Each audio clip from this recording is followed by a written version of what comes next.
अस्सलाम वालेकुम। मुनव्वर फारूकी स्टूडेंट के सपोर्ट में मैदान में आ चुके हैं। ये वीडियो शिवाजी पार्क दादर का है। इन्होंने कहा I am just doing my job stand up. Cockroach Janata party के पीसफुल प्रोटेस्ट के अंदर कुछ ऐसी चीजें भी देखी गई है जिसको देखकर हर कोई खुश भी हो रहा है और कह रहा है कि हर एक को अपनी बात रखने का मौका मिलना चाहिए। यहाँ पर जिस गाने के ऊपर नाच हो रहा है वो है जब तक है जा मैं नाचूंगी। स्पाइडरमैन भी जो है सोशल मीडिया के ऊपर इस प्रोटेस्ट को देख के अमेरिका को छोड़ के आ गया इंडिया को। मैं यूएस से यहाँ पे आया हूँ ना, तो मुझे बहुत प्रॉब्लम हो रही है। मैं एमजे से कांटेक्ट नहीं कर पा रहा हूँ। तो ये मोदी जी से मेरे को यही प्रॉब्लम है कि नेट क्यों बंद किया। प्रोटेस्ट तो हो गया है ना, सब कुछ वो तो हो गया ना जो 20 तारीख को होना था। आपको बता दूं कि जिस एरिया के अंदर प्रोटेस्ट हो रहा है वहां पर इंटरनेट की सर्विसेज सस्पेंड कर दी गई है। जरा सोचे कर दुनिया का सबसे बड़ा डेमोक्रेटिक मुल्क और इंटरनेट सर्विसेज बंद कर दी जाती है छोटा सा एहतजाज होने पर। और बड़ी मुश्किल से स्पाइडरमैन ने दूसरे एवेंजर्स को किसी तरह स्टारलिंक से कांटेक्ट करके वापस बुला लिया जंतर मंतर पर। जंतर मंतर के पास जो लोग खाना बेच रहे हैं उनका खाना पुलिस वाले चोरी कर रहे हैं। एक वीडियो के अंदर देखा गया कि पुलिस वाला स्विगी और जोमेटो डिलीवरी बॉय के जो खाने ले जाना है वो खाना लेकर भाग रहा था। और दूसरे वीडियो के अंदर अभी आप जो देख रहे हैं इसके अंदर पुलिस वाले खाना ले रहे हैं और रेस्टोरेंट्स पे जाके चेकिंग कर रहे हैं कि कौन खाना भेजा रहा है। उनके पास का सारा डिटेल्स लिया जा रहा है। भी डिलीवरी वाले स्विगी या जोमेटो से लेके आ रहे हैं, उनका ये लोग नंबर नोट कर रहे हैं, उनको डरा धमका रहे हैं जो आप खाना कहाँ से ला रहे हो। तो आप लोग देख लीजिए, अगर कोई भी खाना लाते हो तो यहाँ पे रोका जा रहा है, उनसे पूछा जा रहा है जो खाना क्यों ले जा रहे हो, क्यों नहीं ले जा रहे हो, यहीं रखो। सबका ये डायरी रखे हुए बोलते हैं, उसमें हम लोग मेंटेन करते हैं। ये देखिए डायरी भी देख लो, उसमें सबका नोट कर रहे हैं नंबर। और बाकी उन सबको डराया जा रहा है जो खाना मत लाओ, ये कर रहे हैं ये लोग। तो जो भी यहाँ के डीसीपी हैं, एसीपी हैं, सब लोग देख लें जो ये स्टूडेंट के आवाज उठाने के लिए अगर उनको कोई हेल्प कर रहा है तो किस तरीके से ये लोग अत्याचार कर रहे हैं, आप लोग देख लीजिए। कॉकरोच जनता पार्टी के लीडर्स ने और फाउंडर्स ने साफ कह दिया है कि अगर 2 दिन के अंदर धर्मेंद्र प्रधान इस्तीफा नहीं देता है तो 20 जुलाई को जो हुआ था वो तो सिर्फ एक ट्रेलर था। मतलब अगर से पुलिस वाले और सरकार यह समझती है कि 20 जुलाई के बाद स्टूडेंट खामोश बैठ जाएंगे, वो तो खाली ट्रेलर था। अभी जो तूफान है वो आना बाकी है। 2 दिन में धर्मेंद्र प्रधान को बर्खास्त नहीं किया जाता है तो फिर कॉकरोच जनता पार्टी की तरफ से एक और कॉल दिया जाएगा, नेशनल कॉल दिया जाएगा 20 जुलाई की तरह। और हमने ये भी सरकार को बता दिया है कि इस बार का जो कॉल होगा वो 20 जुलाई से कई ज्यादा बड़ा होगा, कई ज्यादा व्यापक होगा और राष्ट्रीय स्तर पर होगा।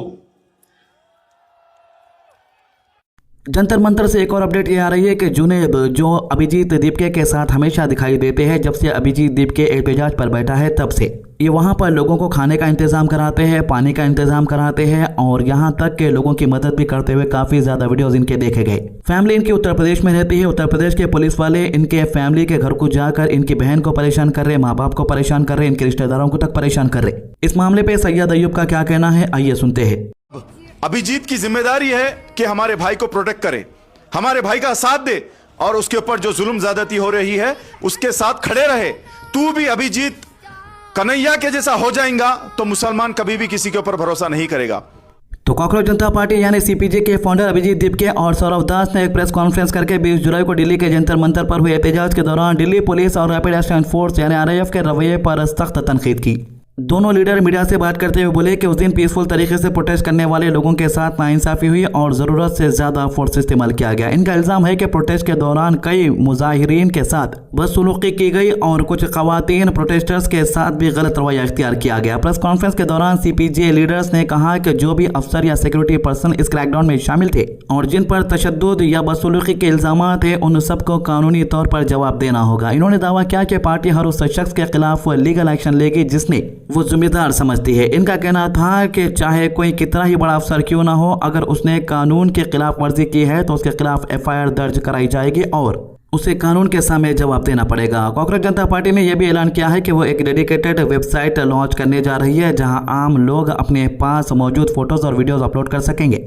पार्टी का कहना है कि अगर किसी के पास प्रोटेस्ट के दिन की रिकॉर्डिंग या तस्वीरें हैं जिसमें किसी पुलिस या आरआईएफ ऑफिसर की पहचान हो सकती है तो वो उस वेबसाइट पर एविडेंस अपलोड कर सकता है। पार्टी के मुताबिक इन सब सबूतों को इकट्ठा करके लीगल प्रोसीडिंग्स में इस्तेमाल किया जाएगा ताकि हकीकत सामने आ सके और जिम्मेदार अफराद के खिलाफ कानूनी कार्रवाई की जा सके। इन्होंने कहा कि इनका मकसद सिर्फ इल्ज़ाम लगाना नहीं बल्कि कानूनी तरीके से इंसाफ हासिल करना। इन्होंने कहा कि जो कुछ 20 जुलाई को हुआ उसे भुलाया नहीं जाएगा और हर वाक़े का रिकॉर्ड तैयार किया जाएगा।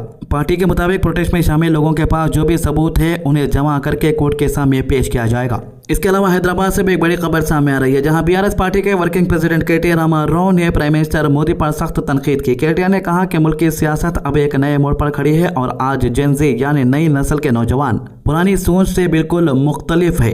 इन्होंने प्राइम मिनिस्टर को खबरदार करते हुए कहा कि जेन ज़ी को हरगिज हल्का मत समझिए, क्योंकि आज का युग सोशल मीडिया के जरिए ज्यादा बाखबर है, हर मसले पर अपनी राय रखता है और मुल्क के मुस्तकबिल को बदलने की सलाहियत रखता है। केटीआर ने कहा कि हिंदुस्तान के नौजवान सिर्फ नौकरी, तालीम और बेहतर मुस्तकबिल की बात कर रहे हैं। इनके मुताबिक आज की जनरेशन सिर्फ वादों से मुतमईन होने वाली नहीं है, बल्कि जवाब तलब कर रही है। इन्होंने कहा कि मुल्क की सियासत में एक नई सोच जन्म ले रही है और इस तब्दीली को नजरअंदाज करना किसी भी हुकूमत के लिए ठीक नहीं होगा।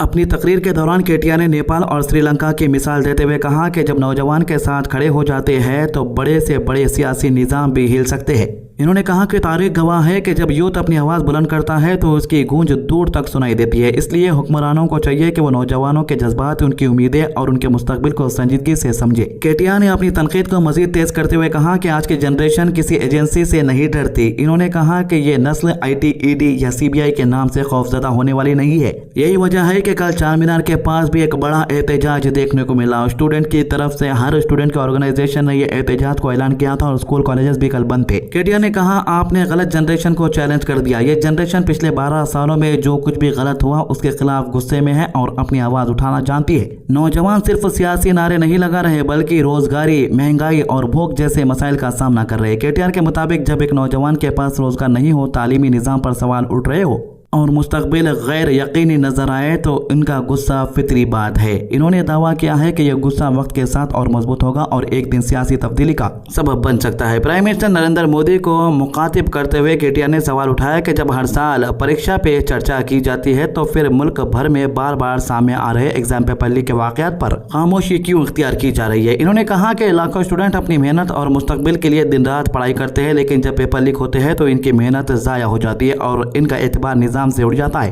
केटीआर ने एहतजाज करने वाले स्टूडेंट के साथ यूनिटी का भी इजहार किया। उन्होंने कहा कि अगर जरूरत पड़े तो बीआरएस प्रेसिडेंट के चंद्रशेखर राव यानी केसीआर भी स्टूडेंट की तहरीक का हिस्सा बनने के लिए तैयार है।